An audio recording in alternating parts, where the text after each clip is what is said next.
to Caffeinate and Dominate Fitness Podcast, talking all things training, nutrition, and supplementation. With your hosts, the two most average guys you'll probably ever meet, Matt Rukowski and Colton Langowitz. Subscribe to the podcast for more awesome content. Welcome, Caffeination, to the Caffeinate and Fitness. Oh my god, you have the freaking words right in front of you. All right, here we go. Dear Lord. Try again. Welcome, Caffeination, to the Caffeinate and Dominate Fitness Podcast, where we talk all things training, nutrition, supplementation, and more. I'm Colton Langowitz. And I'm Matt Rukowski. And we are your hosts. hosts. All right, guys, I just wanted to say thank you with our protein launch. We had a great launch. We did not expect to do as well as we did with that. Revenue was quite a bit higher this week just with our launch on, what was it, Tuesday? Tuesday, yep. Tuesday we launched protein through BioFit Labs, and we did not expect to get the orders we did. Yeah. If you guys haven't yet seen the protein, definitely check it out. Just biofitlabs.co. Head to the shop. It's extremely, very macro-friendly protein. It tastes delicious. It's the best tasting protein. I'm super biased, obviously, but it's the best tasting protein I've ever had. 2 flavors, vanilla ice cream and brownie batter. You're getting, for the vanilla ice cream, it's 100 calories per scoop. And still 21 grams of protein. I think there's less than 1 gram of sugar, 2 grams of carbs, less than a gram of fat, I want to say. And the brownie batter, I want to say, is like 10 more calories than that, but really not bad at all. Tastes great. You can mix it with a lot of different stuff. So if you guys haven't yet seen it, definitely check it out. I think you will all really love it. We'll be coming out with a few recipes for that, for protein shakes, things like that. We'll just post quick posts about it on our Fitstas. We did not yet roll out with our coffee, our Caffeinate and Dominate Honduran blend.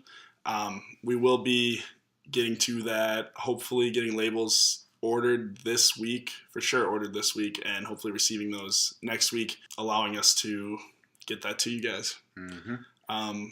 We did have a little incentive if you guys listened all the way through the last podcast, episode 2, where we interviewed Sam Thurrow. With that, we just had one email with the special code, or at least close to it, and it was my mom. So she gets a free pound of coffee. Yeah, you guys missed out. She had, 5 days later after the podcast came out, where she finally was the first one to email us for the free pound of coffee, and I guess no one else wanted it. I wouldn't to listen to us BS that long either. So. Yeah, 1 hour plus all the She's got a little bit of she's kind of biased towards us. Yeah. She must like you or something. I don't know. The code was Colton is a tool, and she did say my son is not a tool, but we still gave it to her anyway. She'll be getting the first pound of coffee. Will you be the second pound? That's the real question. When will we drop another? Caffeination. When will we drop another? My question to you. Yeah, maybe somewhere in this podcast, this short podcast. No, we're not gonna. Anyway, we are going to get rolling with this podcast. So, as you can see from the title, we are talking everything you want to know about caffeine. So this is the biochemistry, this is the physiology of it, this is how it works, the dosing protocol, what it goes well with, what it doesn't go well with, everything about caffeine. If you don't know how it works, you're going to by the end of this podcast. So, let's get started right away. We're not going to mess around. So, first thing I want to do is just offer up a summary of caffeine. This is actually probably going to be the majority of the talk. But caffeine, it's also known as 1,3,7-trimethylxanthine. It's also probably better known to all of you as liquid crack. It's a stimulatory compound. It's derived from coffee beans. It also can be synthesized, of course, in the laboratory setting. So although it comes in many forms, you can find it as caffeine anhydrous, caffeine citrate, dicaffeine malate, and then of course natural caffeine sourced from coffee, green tea, etc. No matter what form of caffeine you have, the caffeine itself, that molecular structure is going to always be the same. Basically, if it's dicaffeine malate, that just means that you have 2 caffeine molecules bound to malic acid. Caffeine citrate, 1-to-1 ratio of caffeine bound to citrate or citric acid. Caffeine has been found to enhance many functions of the body. while also shown to alleviate many illnesses such as things like liver cancer, cirrhosis, and even Alzheimer's disease, which is some really interesting research that's being done. So now I'm just going to kind of break into a summary of the overall effects of habitual caffeine intake and supplementation, which we are definitely guilty of. Yeah. I mean, we have a decent amount of caffeine throughout the day. Yeah. Not the lethal dose, as we just learned today, though. No, not that much. I feel like we've known a good amount about the science of caffeine and kind of all the pharmacology of it, but we didn't know that 6 grams is enough to kill you. Depending on your body weight. Yeah. I mean, maybe like 12 for us. What I want to know is how they figured out that 6 grams kills someone. I mean, I think I'll take 6 grams and we'll see if it kills me. That's a bad idea.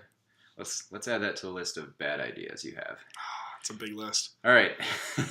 So, notable effects of caffeine. That's what I'm going to start with. The first of which would be increases in your anaerobic and your aerobic running capacity, as well as power output. Decreases in the rate of perceived exertion, RPE. The mechanism is somewhat unclear, but essentially the rate of perceived exertion, it's a subjective, analysis of how hard you think you're working, what intensity you think you're working at. So if it decreases the RPE, that means that caffeine essentially makes you think you're not working that hard, or as hard, I should say. It allows you to work harder. Does that make sense? Definitely, yeah. It's basically like tricking your brain into thinking that you have more. You got more left in the tank. Because you do push yourself but harder. Yeah. You're allowed to obviously quit whenever. Yeah. But you definitely got more in the tank. Yep. Okay. Let's see what else. So caffeine also increases the neurotransmission of things like dopamine, norepinephrine, or adrenaline, serotonin, acetylcholine, etc. Kind of go into the mechanisms of this, not too in depth because we don't want to, lose the audience that is kind of just beginning to learn about the scientific side of things, but we'll talk a little bit about the mechanisms for those who are curious. And then it increases the protein content of the opioid receptor in the brain, which is actually why caffeine has slight analgesic effects, kind of slight pain-killing effects. Caffeine seems to increase working memory, though this is kind of an interesting study that we were actually just looking at. The study actually compared extroverts and introverts. So people that are more socially outgoing would be an extrovert. People that are a little more shy, they'd be more of an introvert. And it actually seems to only increase working memory in extroverts rather than introverts. And this is likely due to differences between introverts and extroverts with their dopaminergic signaling. From my understanding, people that are more extroverted generally have higher dopaminergic signaling, like higher secretion of dopamine levels. More dopamine. There. Caffeine can also aid with headaches due to its slight reduction in cerebral blood flow. Basically, it causes a little bit of vasoconstriction or like arterial constriction, leading to the brain. And this is actually a fun fact that I've known for a little while. I think I learned it in a pharmacology class or something. But caffeine is actually in a lot of aspirin formulations, things like what would be Excedrin. Like Bayer, Excedrin, that sort of thing. There's usually caffeine in there. And one thing that I always do whenever I seem to have a headache is I'll drink like a Monster or coffee, and it actually seems to improve a little bit. So, what kind of coffee do you drink? Caffeinate and Dominate coffee, light Honda and roast. Damn right. One side note about caffeine, it has been noted to have addictive properties. I don't remember the classification of it as a substance. I want to say it's like a class C addictive substance or something like that. But due to its activity of dopamine signaling on the nuclear accumbens, so the nuclear accumbens in the brain, it's essentially part of the mesolimbic pathway, and the mesolimbic pathway is actually known as the pleasure and reward center of the brain. So stimulation of that pathway is going to lead to increased feelings of pleasure and reward in the brain. With that addictive properties, I did see that it said it wasn't a physical addiction in a sense of like, if you're going to come off of it, you're not going to have a ridiculous come down, or you're not going to have a ton of side effects like you would, say, nicotine or amphetamines, cocaine, things like that. Yeah. So don't do cocaine. That's, if you take anything from this podcast, please do not. For the love of God, please just don't do cocaine, guys. So both tolerance as well as withdrawal has been noted with this ingredient. We just wanted to kind of put that out there just to make sure everybody gets the full spectrum of information on caffeine. The extent to which this addiction and withdrawal occurs, it really depends on your overall caffeine intake, how much you're taking per day, how long you've been taking it for, all of that, which is why it's really important. Colton's going to talk more about this, is why you need to cycle caffeine, just like anything else. You want to cycle pretty much any ingredient you're taking to keep yourself sensitive. And then caffeine also has, because of its noradrenergic or, its norepinephrine signaling. And so as I kind of was alluding to before about caffeine's effects on the norepinephrine signaling, or like the adrenergic or sympathetic nervous system, caffeine can and does increase sympathetic activity, meaning that it increases your blood pressure, increases your heart rate. So by doing that, it's actually also increasing thermogenesis in the body. It's increasing the body's metabolic rate. So simplified, this just means that the body's actually, while caffeine is acting on it, the body's going to expend more calories. That's why in a lot of fat burner pills, where caffeine is a huge component of that fat burner formulation, caffeine is going to increase the thermogenic effect on the body, and that's going to increase the caloric expenditure over the span of the half-life in the plasma, therefore leading to, in summary, more calories burned throughout the day. So if all else is equal, then it's going to lead to more of a caloric deficit in the long run, which is why most fat burners work, not because there's some magic pill or anything like that. And then last part of the summary is that caffeine has also been shown to cause roughly a 12% rise in testosterone levels. The dosage for that study was about 250 milligrams prior to resistance training. So I thought that was pretty interesting. I actually didn't know that. Yeah, me either. We learned that today. All right, now, what does caffeine go well with? There are a couple things that caffeine goes well with, but I didn't want to kind of overcomplicate things. And the main thing that caffeine goes well with is L-theanine. L-theanine, I've told a lot of people about this. A lot of people ask about theanine. Essentially, theanine is a sedative amino acid, I guess you could call it. Not in the sense that it sedates you, that it makes you drowsy, but in the sense that it actually helps to attenuate the jitters. So when you have caffeine in high amounts, oftentimes you're going to get jittery just to the increased kind of neuron sensitization. And theanine can do a lot to help you kind of decrease that shakiness or decrease any of the jitters that come along with caffeine. So almost any time that I take caffeine, like even with coffee in the morning, I'll usually take either some sort of an L-theanine tablet, or I'll straight up, as I did earlier today, just dry scoop some L-theanine powder into my mouth and drink it. Measured as we guess? Yeah, roughly anywhere from 200 milligrams to 4 or 5 grams. I don't know. It's a toss-up. Things that caffeine doesn't go well with. First thing, methamphetamine. So guys, if you do methamphetamine, please don't do caffeine too, okay? Shouldn't need it. Just cut the caffeine out. Yeah, the meth should be fine. I'm totally joking. Please don't take what I'm saying seriously. Don't do meth. Please, guys. Caffeination, I expect better from you. Don't do meth. Come on. You're better than this.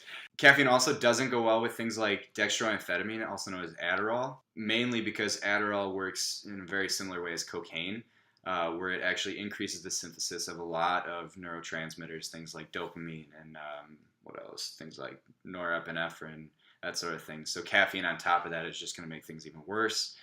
And then another thing that caffeine doesn't go well with is propranolol, which is a beta blocker, or any other beta blockers. So if you are taking some sort of cardiovascular medication and it ends with OLOL, not laughing out loud, that's kind of funny.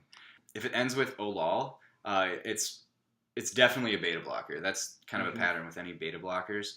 And because a beta blocker essentially acts on beta 1 receptors, as does kind of the modulation of caffeine, those are essentially going to kind of interact with each other and lead to side effects. We have a friend, very close friend, not that he like lives super close or anything like that, but just he's a close friend of ours. He's taking a beta blocker for his heart, and I think he takes pretty good dosages of caffeine. So that's definitely something he's going to want to, look into. And if you're listening to this, you know who you are. You know. We know. You know. We know. You know. Everybody knows. Well, not everybody, because if it's not us or him. Well, all right. I think I've done enough talking for a little bit. I'm going to let Colton take it away with the mechanism. I'll probably interject a little bit. And yeah, we'll see what Colton has to say. All right, diving into the mechanism a little bit on caffeine. It's a relatively hydrophobic molecule. What does that mean? Oh, gosh. It means it allows it to diffuse across the blood-brain barrier and affects receptors and pathways in the brain. Yes. Thank you. Hydrophobic kind of meaning the lack of polarity in the structure, the molecular structure, helps it to cross the blood-brain barrier better, if that makes sense. Hydrophobic literally translates to, what's hydro? Water. Yep. What's phobic? I'm really scared of it. Put those two together, you're getting there. Scared of water. Yeah, you got it. Caffeine's main mechanism of action is due to its antagonism of the adenosine receptor in the brain. Adenosine's accumulation leads to drowsiness and sedation. So by antagonizing, or in a sense blocking that receptor, this leads to an increase in alertness and energy. Antagonism of the adenosine receptor helps facilitate the binding of previously mentioned neurotransmitters to their respective receptors. Okay, so that sounds like a lot of scientific jargon, but Colton, why don't you try to like simplify that so that we can all try to understand kind of the overall how it works in a way that everybody, even people that don't understand science as well, that they can understand. Yes. So an antagonist basically works in a sense of, like I said, blocking that receptor.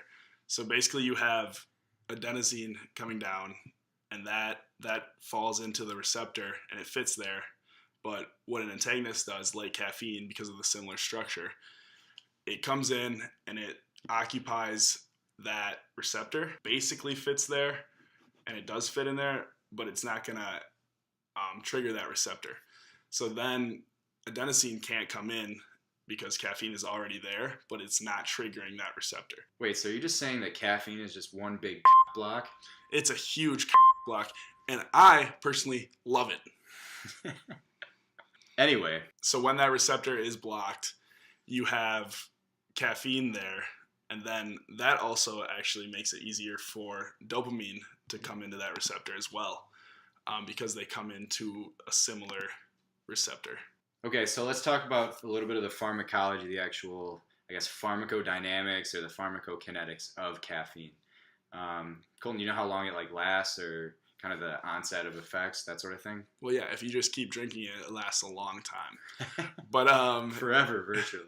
Basically, one dosage, or an acute dosage, meaning you took that right then, is going to be worn off in about 3 to 6 hours, meaning that the half-life is 3 to 6 hours, and you'll notice very little effects of it at that 3 to 6 hours, varying upon person to person. Right. And the half-life, I guess, in pharmacology terms, so you have the full dosage that's administered, okay? And then you have the full peak onset concentration. So once that concentration kind of gets cleared through the body and eliminated, and it gets to half the concentration that it was, that's the half-life. That's the amount of time that it takes to get from full concentration to half concentration in the blood. Does that make sense? Yeah, so not just when you had it, from ingestion, because from ingestion, it's read about that 39 to 42 minutes. I know that's pretty specific, but that's what we found in research. With different types of caffeine and routes of administration, whether it's taking caffeine tablets or consuming, coffee, tea, etc. Based on what we could find, it appears that caffeine in liquid form is absorbed quicker, saturates the blood more quickly, and has a higher bioavailability. Liquid caffeine, meaning coming from coffee or tea or anything like that. Pre-workout. Yep, pre-workout. Seems to have a 99% bioavailability and fully saturates the blood within 39 to 42 minutes from ingestion. This kind of varies from, say, caffeine tablets, which I believe caffeine tablets are about 90% bioavailable. And it takes a lot longer for absorption, and I can actually look that up. And it looks like caffeine capsules or tablets, whatever you might call them, the full time to blood saturation is about 84 to 120 minutes. So that's a pretty big difference. It's basically twice as long as it takes something like caffeine from coffee. So that's pretty interesting. Definitely. Okay, so now we're going to get into the dosing protocol. So as with basically every ingredient, caffeine dosage can and should vary, and that's going to vary based on your overall body size, body composition, your general typical caffeine intake, whether it's habitual or you're a naive user, meaning you just don't take it very often or haven't taken it recently. Those people scare me. And never trust someone that doesn't have caffeine daily. But most research studies that have been done for dosing protocols use dosing parameters of 4 to 6 milligrams per kilogram of body weight. So for someone that's, say, 200 pounds, was that 90-ish kilos? Right around. So that's at least like 360 to 540 milligrams of caffeine. That's a lot. That's like anywhere from 4 to 6 cups of coffee. So that's a relatively high dosage, and strength increases have actually been noted at dosages of about 500 milligrams or more. However, for pre-workout and fat-burning supplementation, dosages tend to be around 200-ish milligrams per serving. So this is roughly the equivalent of 2 normal cups of coffee or 1 cup of Caffeinate and Dominate Light Honduran coffee. Oh yeah, Shameless plug. The reason for with the strength increase has been noted at 500 milligrams of caffeine. Caffeine in a pre-workout isn't it's not its goal to be your strength increase. That's not what it's there for. What is it there for, man? Right. I guess caffeine's main role within a pre-workout is to increase alertness, energy, decrease the sedation, the drowsiness that comes along with adenosine buildup. And also, you're going to, as you work out, you're going to build up more adenosine because your ATP is becoming ADP, leading to an increase in your adenosine. And so the more caffeine you have, obviously you're going to kind of antagonize that buildup a little bit. You'll stay alert for longer, increase energy throughout the workout, that sort of thing. So that's its main role, not necessarily to increase strength and power output. Though that has been observed, I would just never recommend anybody takes 500 milligrams of caffeine before a workout. I know, I wouldn't feel good. So let's break off onto a little bit of a tangent about just some bioenergetics. This is going to be 30 seconds-ish. ATP, the energy currency of the cell. This is what the cell uses for energy, and that's adenosine triphosphate. The reason that it's a triphosphate is because one of those bonds, the reason that it's a high energy molecule is because it's got one very, very high energy phosphate bond. So when it goes as ATP and it's used, it loses that high energy phosphate bond, which goes toward actually producing energy, and then it becomes ADP because it becomes dephosphorylated, I guess you would call it. And so that ADP is the adenosine that we're talking about that's building up, and so caffeine is trying to antagonize that ADP buildup. Yeah, definitely. That makes it. That makes it more understandable. Okay. And heading into the last, but definitely not least, part of this episode with caffeine is our toxicity, or talking about the lethal dosage of caffeine. And that is 6 or more grams taken. So please don't do that. Please don't take 6 or more grams of caffeine. If you find an energy drink with 6 or more grams of caffeine, you've got a lawsuit on your hands, and you're going to win. So when I first bought the caffeine tablets that I was using for primer, when I was making myself, I thought that, or the bottle, it was a really sketchy bottle when I was first making it. That's what I like to hear, because I was using this stuff. Yeah. No, but they were tablets, and I thought that they were 100 to 100 ratio of caffeine to theanine, and I was gonna go 500 milligrams to see if I actually noticed any, as it says in the research, acute strength increases. So I took 5 tablets. Then I realized very quickly that it was actually just 200 milligram caffeine tablets. So I really took a gram of caffeine, and I did not feel great. I'm just gonna leave it at that. I did not feel great. I think you should have felt good. I did not. So, as we said earlier, habitual caffeine intake leads to tolerance and withdrawals. So your best bet is to frequently cycle either to low daily intake of caffeine or to even no daily intake for a good week, maybe 2 even. So more receptors means that you're going to need more caffeine to block more adenosine. Meaning that... to get the same effect, right? Yeah, to get the same exact effect that you're going to get from the first time you had it.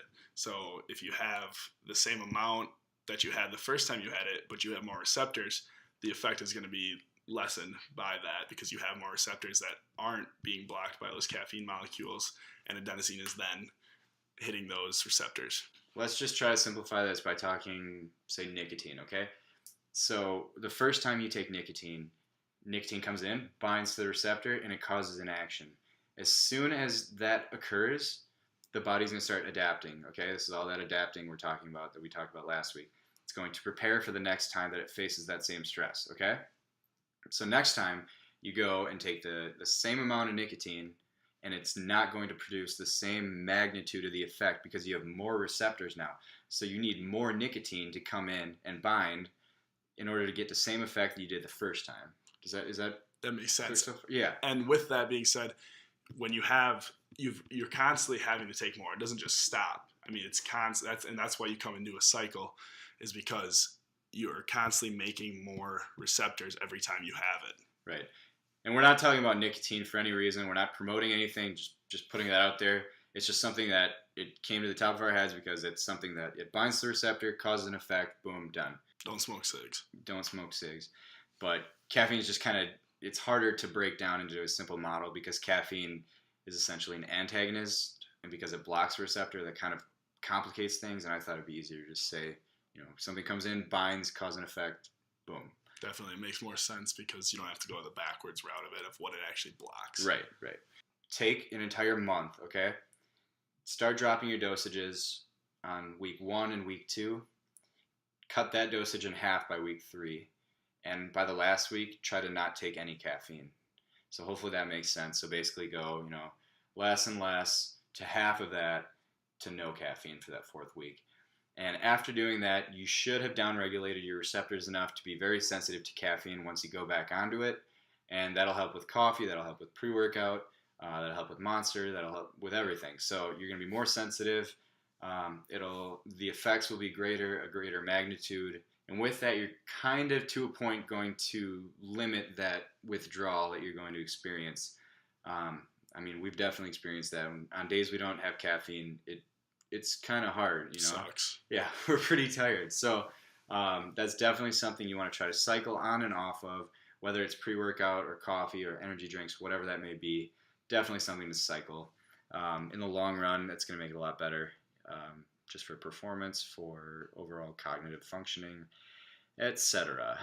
And we are not responsible for anyone getting grumpy or starting arguments or anything like that because they don't have their caffeine, because we recommended that you cycle it. We cannot be held liable for any destruction or damage that occurs in the process of cycling off of caffeine. Let's just put that out there. Yeah, that's definitely not our fault. All right, so that's about it for the podcast. We just wanted to keep it short and sweet. Hopefully this is by the time we're done editing it, hopefully under about 25 minutes or so.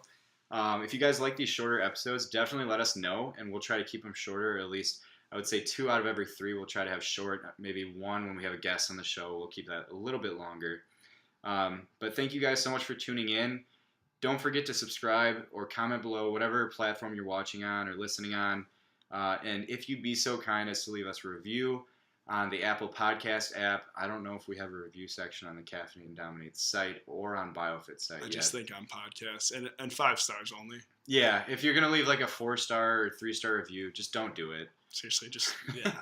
Keep listening. Totally no. Keep listening. We welcome any comments that you guys might have, or constructive criticism or destructive criticism. Granted, it might make us cry, but we'll at least try to take it into consideration. So yeah, since everything we do is in the hope that we make educational, creative, and enjoyable podcasts with content that keeps you guys coming back, let us know how we can do that better for you, how we can better serve you guys, because that's what it's all about, is educating you guys, trying to help you along your fitness journeys, that sort of thing. So anyway, I think that's going to wrap it up. I don't think we have any other shameless plugs to throw at you guys. So tune in next week for the Caffeinate and Dominate podcast, where we are your hosts. No, where we talk all things. All right. Try again. I'm going to keep it rolling. And we talk all things fitness. Nope. What is it? Training. Oh, we talk all things training, nutrition, supplementation, and more. I'm Colton Langowitz. I'm Matt Rakowski. And we are your hosts. Nailed it. All right, guys. Have a great week. It's Monday. Let's get it. Let's make it a great week. Let's crush it. crush it. That was a very long and drawn out conclusion, but We don't like to say goodbye. It's the worst. yeah. And since we hate saying goodbye so much, we're going to express it in song. Let me go for a few bars. Come in soft and finish strong. That's what she said. Hey, Brennan. Thanks for coming up. You got a drink.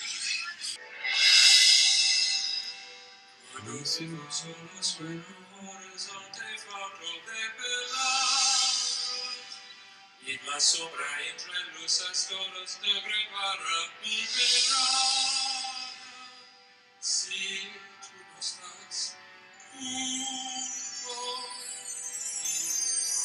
aquí, por ti volaré,